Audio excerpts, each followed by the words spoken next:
สวัสดีครับท่านผู้ฟังที่เคารพทุกท่านคราวที่แล้วผมเล่าถึงตำนานเสาอินทขินมาถึงตอนกลุ่มพันสองตนนำเอาเสาอินทขินจากเมืองนพบุรีหนีปิกไปยังจันฟ้าเมืองอินเตาวติงสาด้วยเหตุว่าบ่พอใจเจ้าบ้านเจ้าเมืองที่บ่เคารพนับถือพระอินทร์ห้องสองกุมพันมาถามเขาถึงสองก็เล่าให้ฟัง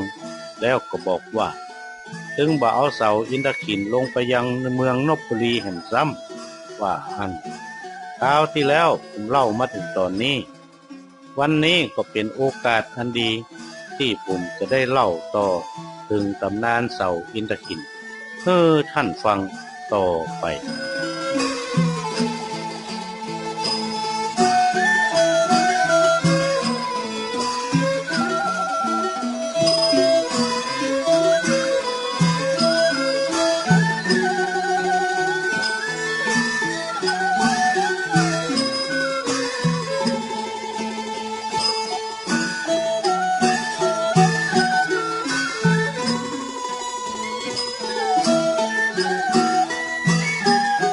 เมื่อกลุ่มพันธุ์ทั้งสองตน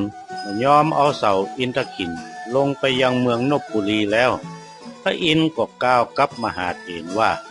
ท่านจงไปบอกหมู่เขาว่าเขารออ่างขางลูกหนึ่ง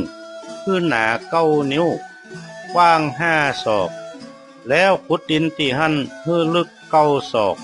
เอาอ่างขางลงไปตั้งก้นขุมแล้วเอาตองมาลอเป็นรูปคนขึ้นปอ107 ภาษาแต่ละภาษารอเป็นชายหนึ่งหญิงหนึ่งครบทุกภาษาว่าอน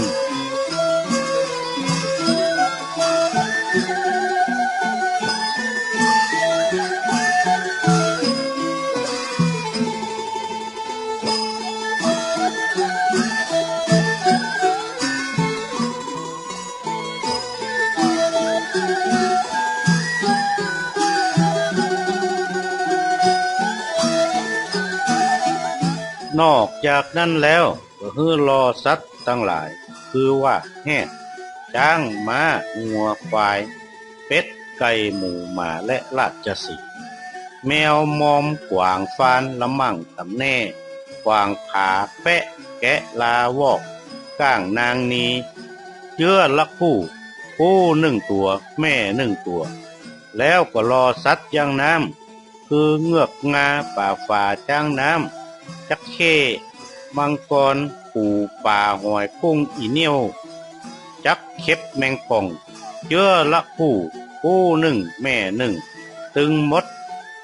รอด้วยตองเต้าอัน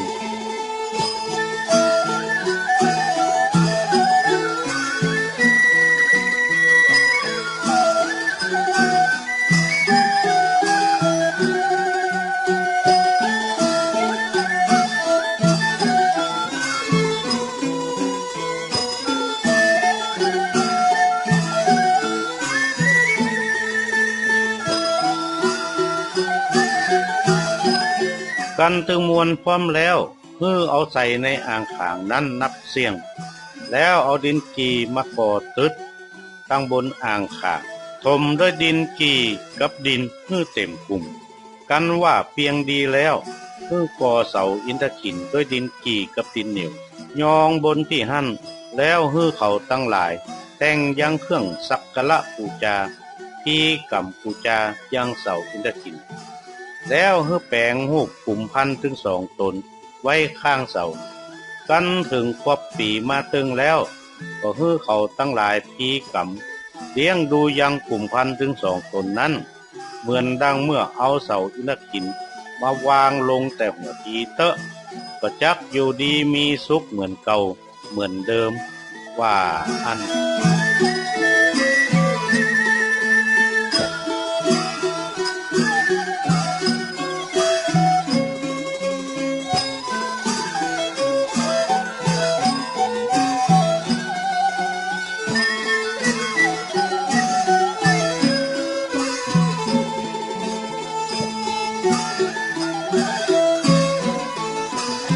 หลังจากมหาเถรนำข่าวจากพระอินทร์มาบอกเจ้าเมืองนพบุรี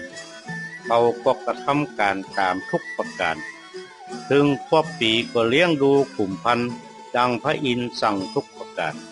เขาทั้งหลายก็อยู่ดีมีสุข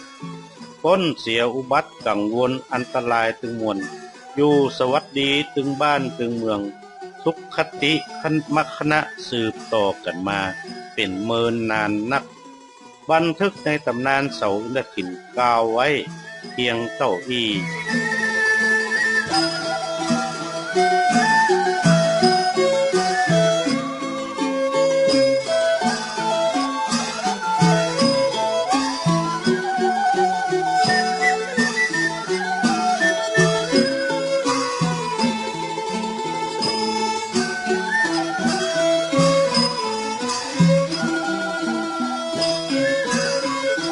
ที่นี้จะกล่าวถึง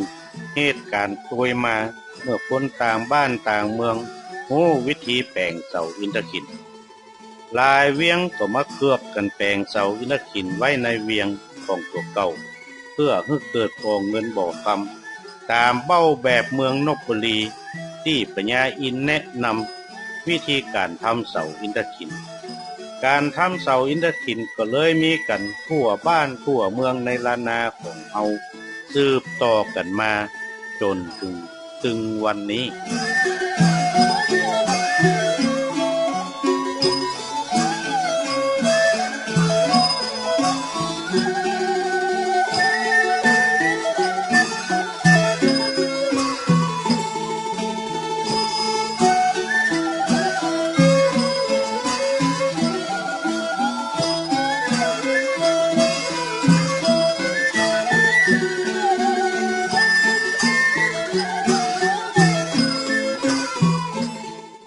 ท่านผู้ฟังที่เคารพครับ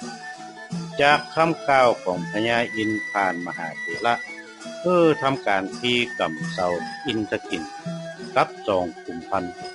เมื่อครบปีมาตึงหลายเวียงก็มีความคิดที่ว่า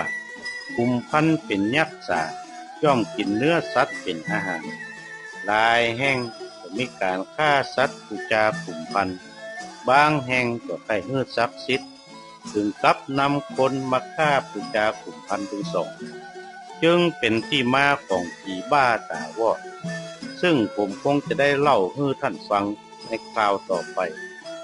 ก่อนจากกันในวันนี้ผมขอฝากคำบักเก่าเอาไว้ว่า